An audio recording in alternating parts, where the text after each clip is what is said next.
भगवान श्री योगी राम सूरत कुमार की जय। योगी राम सूरत कुमार, योगी राम सूरत कुमार, योगी राम सूरत कुमार, जय गुरु राया। योगी राम सूरत कुमार, योगी राम सूरत कुमार, जय गुरु राया। योगी राम सूरत कुमार, योगी राम सूरत कुमार, योगी राम सूरत कुमार, जय गुरु राया।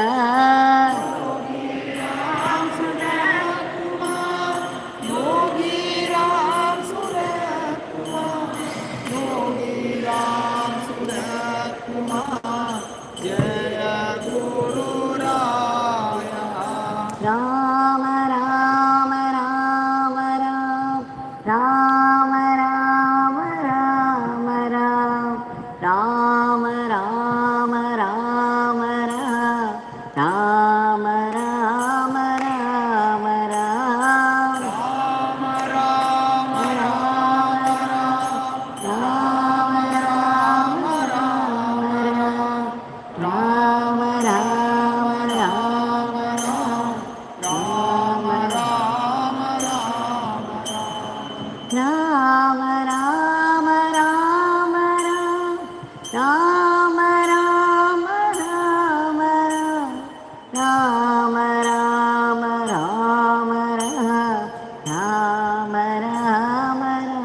राम राम, राम राम राम राम, राम राम राम राम, राम राम राम राम, राम राम राम राम। योगी राम सूरत कुमार, योगी राम सूरत कुमार, योगी राम सूरत कुमार, जय गुरु राया। योगी राम सूरत कुमार, योगी राम सूरत कुमार, योगी राम सूरत कुमार, जय गुरु राया। योगी राम सूरत कुमार, योगी राम सूरत कुमार, योगी राम सूरत कुमार, जय गुरु राया। योगी राम सूरत कुमार, योगी राम सूरत कुमार, योगी राम सूरत कुमार, जय गुरु राया। राम राम राम राम, राम राम राम राम, राम राम राम राम, राम राम राम राम, राम राम राम राम, राम राम राम राम, राम राम राम राम, राम राम राम राम, राम राम राम राम, राम राम राम राम, राम राम राम राम,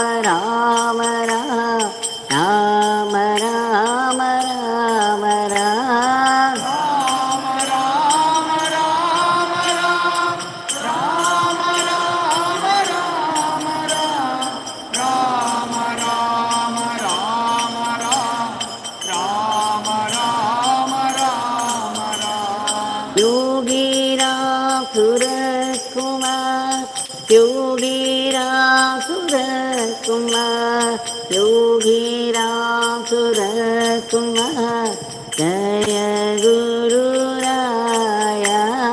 योगी राम सूरत कुमार,